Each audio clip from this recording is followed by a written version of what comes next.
Now coming to the second part of Act 1 Scene 3. I'll start from just before Macbeth and Banquo enters. Third witch. A drum, Macbeth doth come. In the course of their speech, they saw Macbeth arriving and they immediately kind of starting to cast the spell. All the weird sisters, hand in hand, posters of the sea and land, thus to go about, thrice to thine, and thrice to mine, and thrice again to make up nine. Peace, the charm is wound up. So the three witches, we wound up the charms in their inexplicable and inimitable manner. Hand in hand, they started moving around.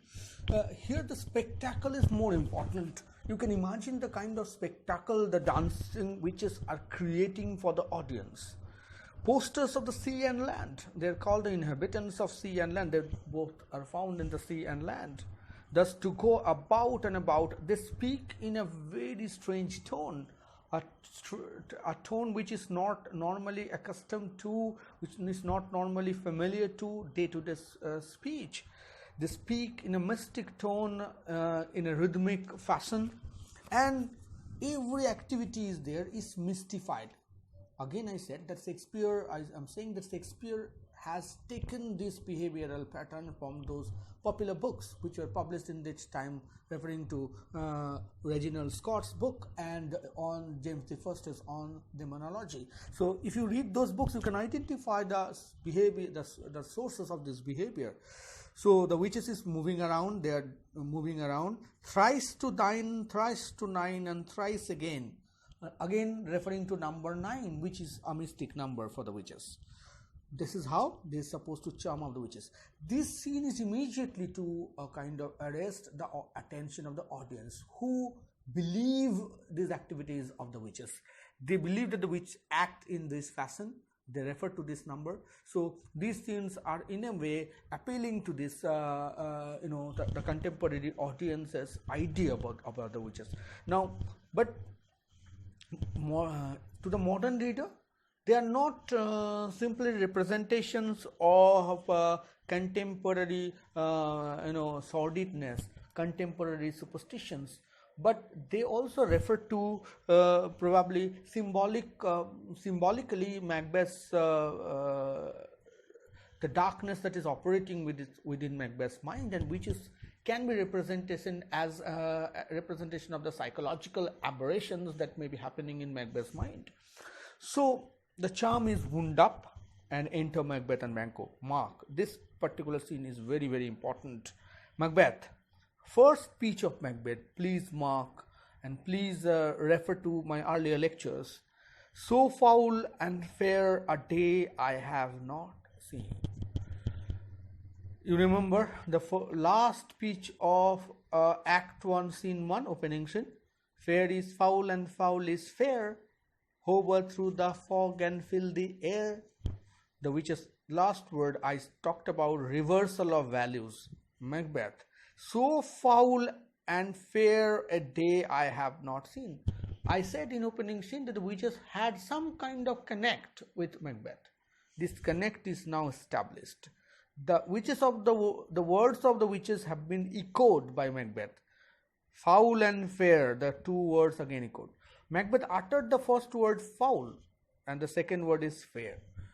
It is common in modern theoretical assumptions, we often tend to utter that word first, with which we have a kind of likeness, with which we kind of a psychological association. So instead of saying fair and foul, Macbeth is saying foul in and fair. You can interpret this as that something foul probably is going within Macbeth's mind. So the word foul immediately finds expression in Macbeth's mind. So the Shakespeare is a master of this kind of psychological representation. So the coming out of the word foul first probably indicates that some foul thought may be hovering in Macbeth's mind. So the word foul comes out first. Though this particular statement, so foul and fair a day I have not seen, is a very innocent utterance about the weather of this of the day. But the uttering of the word foul suggests that Macbeth may have some kind of evil thoughts, meaning which can, according to he himself is evil, hovering around his own mind. And immediately this first speech connects Macbeth with the witches. So foul and fair a day I have not seen. Foul in the sense that the weather is foul, meaning taking the words literally, foul, the weather is foul. Fair in the sense that they have a great victory in the battle. So it's a fair in that sense, foul in the sense of weather. But immediately the word connects Macbeth with the witches. Banquo. Banquo is another general of the Scottish army, one who is a good friend to Macbeth. He is a very good friend to Macbeth, but a person who is morally more upright, morally more rigid and dogmatic, whereas Macbeth is more ambitious. Banquo is not so ambitious. He is ambitious as well, but Banquo is a very, very good friend of Macbeth, and he is almost a shadow of Macbeth in the sense of the term. So Banquo has kind of performed almost equally in the battle like Macbeth, Macbeth being the leader and Banquo his follower, and Banquo is also a very, very valiant general. So Banquo says, and immediately you mark the tonal difference between Macbeth and Banquo. How far is it called to Forres? Meaning how far it is to Forres. Forres, as I said, is the capital of Scotland, where Duncan and the other courtiers are having their camp.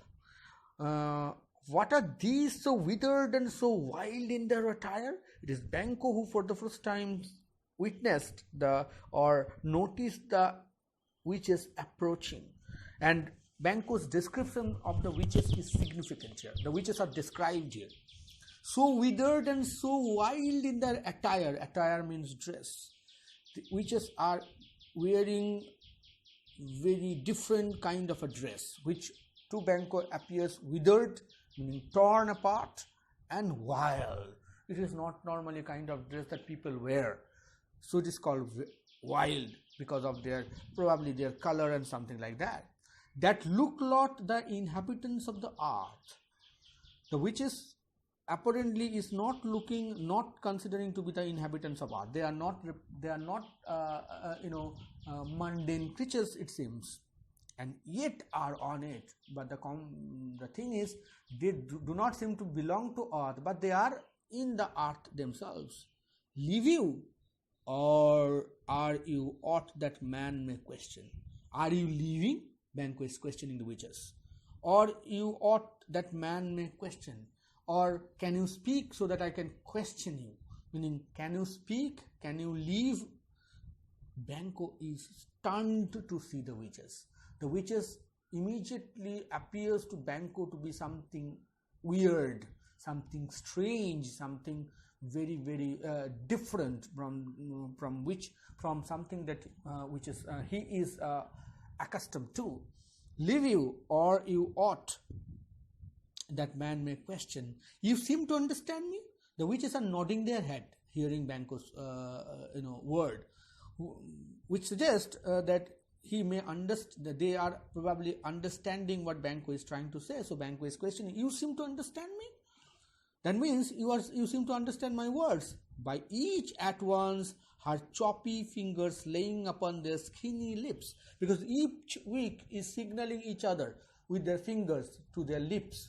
Do not answer to Banquo's question. Do not answer Banquo's question.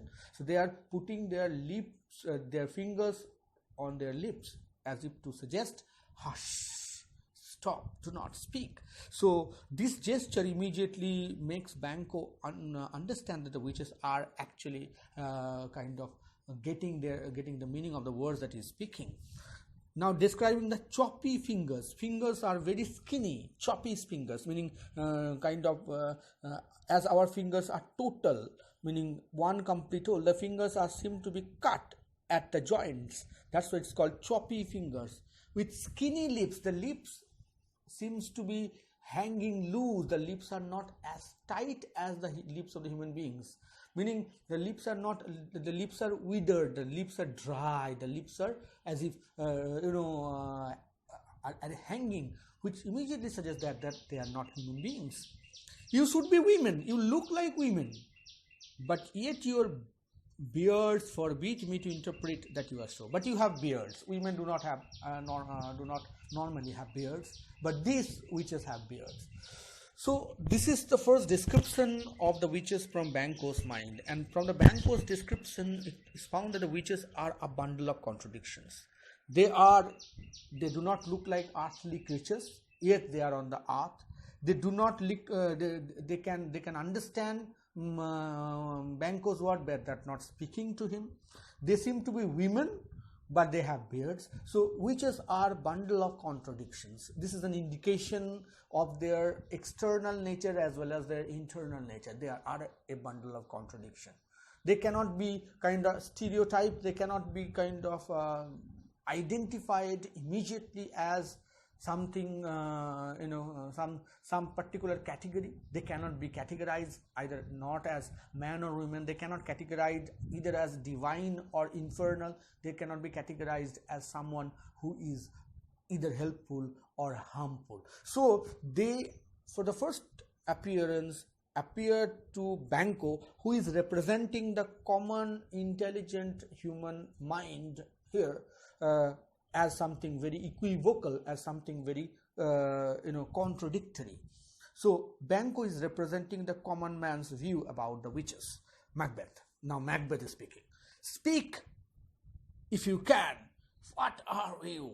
Macbeth is charging the witches. Tell me, who are you, or what are you, in the sense, what are you? Because they are not considered to be human beings. That's why instead of who, he's saying what. They are objectified. What are you? First which, they are not answering Macbeth directly, but they are saying this as a sort of a dictum.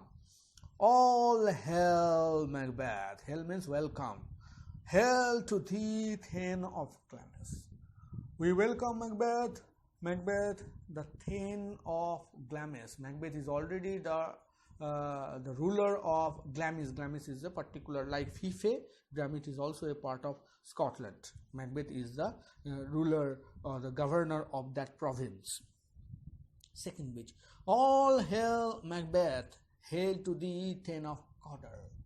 Macbeth is not the Thane of Cawdor, as you remember. The Thane of Cawdor is someone who has revolted against Scotland, and Duncan had already kind of given his order that the title of the Thane of Cawdor be given to Macbeth, but Macbeth is not really aware that he is the Thane of Cawdor also. But the witches are saying that all hail Macbeth, hail to the Thane of Cawdor. Macbeth is hailed as, Macbeth is welcomed as the Thane of Cawdor. Third witch, the most important declaration, all hail Macbeth, that shall be king hereafter. Macbeth is referred to here as the future king, that shall be king hereafter. Macbeth will be king hereafter. Banquo, good sir, why do you start and seem to fear? Hearing this, Macbeth got startled, completely startled. Why startled? Because this thought is already hovering in Macbeth's mind, probably, that he would be king. Probably he had this desire long before him that he would one day be the king of Scotland. But he knows very well that he cannot be the king of Scotland directly or legally, because the legal king of Scotland is Duncan. Even if Duncan dies, the legal king of Scotland should be Malcolm, the son of Duncan. But Macbeth somewhat has harbored this hope in his mind that he can be the king of Scotland. So when this particular thought of his mind is getting expressed by the witches, immediately comes out. It's like the thing that we have some hidden desire in our mind. If someone in front of me suddenly expresses those desires that I had within me, we tend to get startled. Similar thing happened to Macbeth. Then Macbeth gets startled by hearing his own secret desire from the mouth of the witches. And Banquo has noticed this startle. Banquo has noticed this surprise, this fear that hovers around Macbeth's head, and he questions Macbeth. Good sir, why do you start and seem to fear things that sound so fair? All things these creatures are saying to you are so good to you, but you seem to shudder in fear. Why? All these are good predictions. I am, in the name of truth, are ye fantastical, or that indeed which outwardly ye show. Now Banquo started addressing the witches. Now answer me, I am in the name of truth, are ye fantastical? Meaning, are you really imaginary? Are you real creatures or imaginary creatures? Or that indeed which outwardly ye show, my noble partner, you greet with present grace and great prediction. You have already told Macbeth of his present gain, and with great prediction you have predicted that Macbeth will become the king, of noble having and of royal hope, that Macbeth will have royalty, Macbeth will have royal hope. So you have predicted great thing for my partner, that he seems wrapped withal. You made such prediction that Macbeth seems kind of wrapped within. Hearing this prediction, Macbeth immediately went into a cell and started thinking in his mind. He seemed absent-minded. Seeing him not responding to his address, Banquo is saying this thing, that your prediction have made my friend thoughtful. To me you speak not, but you have spoken all those words to my partner, but for me you speak not. If you can look into the seeds of time, if you can see into the future, speak then to me and say which grain will grow, which grain will grow and which will not. You seem to be someone who possesses the things of foretelling the future. If you can foretell the future, you can say which grain, meaning which seed, will ultimately sprout into a tree and which will not. Speak then to me. Say to me, who neither beg nor fear your favors nor your hate. I neither beg something from you, meaning Banquo is suggesting his moral uprightness here, nor I fear your prediction. I do not want your favors, nor I care for your hate. So Macbeth is Banquo is here challenging the witches. As I said, among the two, Macbeth and Banquo, Banquo is more morally upright, and that's why he can challenge the witches with a bigger energy, with a bigger courage, and with no evil thoughts hovering in his mind. Whereas Macbeth is having these thoughts of kingship already in his mind, for which he is feeling guilty inside, and his guilt consciousness has actually made him startled, whereas Banquo is free of that those pricks of conscience, because he did not harbor those hopes in his own mind. First witch, now addressing Banquo. Hell. Second witch, hell. This hell, I say, means welcome. Third witch, hell. First witch, making the first prediction about Banquo. Lesser than Macbeth and greater. You would in some sense be lesser than Macbeth, probably materialistically, and greater, but spiritually you'd be greater than Banquo. I'm explaining these things, but witches are speaking in equivocal fashion. It's not clear, neither to the audience and not to anyone else, in which sense the witch is speaking. But as we have read this entire drama and know what witches are probably suggesting, that's why I'm giving you the kind of clarification in the very beginning. Lesser than Macbeth, meaning in terms of material prosperity, you may be lesser than Macbeth, but in terms of spiritual peace, you'd be greater than Macbeth. Not so happy, yet much happier. If materially concerned, you would not be happy, more happy than Macbeth, because Macbeth would have greater material benefit. Yet much happier, but morally you would be much happier. Not so happy, yet much happier. Thou shalt get kings, though thou be none. So all hell Macbeth and Banquo. Thou shalt get king, meaning thou shalt give birth to kings, but you will not be king. That means your sons will be kings, but you will not be the king.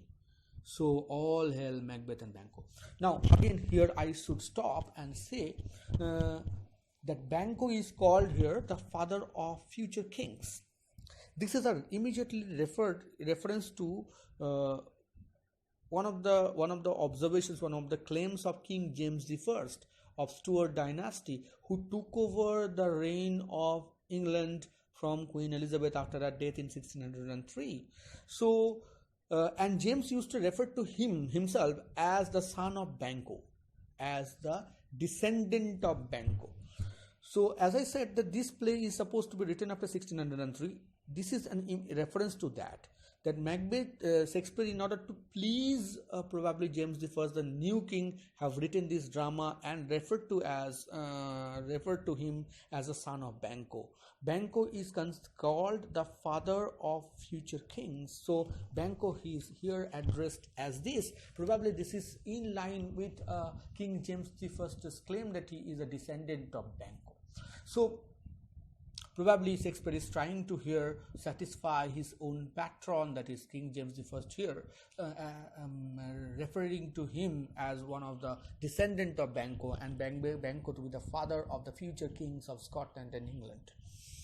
So he's saying that, you remember, James I of Stuart dynasty, he directly came from Scotland. Mary Stuart, of the first daughter of Henry VIII, was the elder sister of of Elizabeth.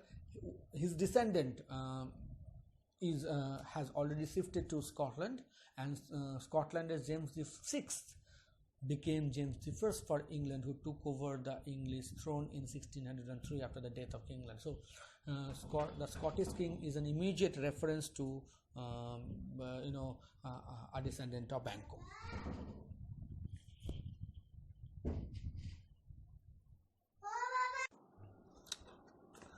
Now coming to the second part of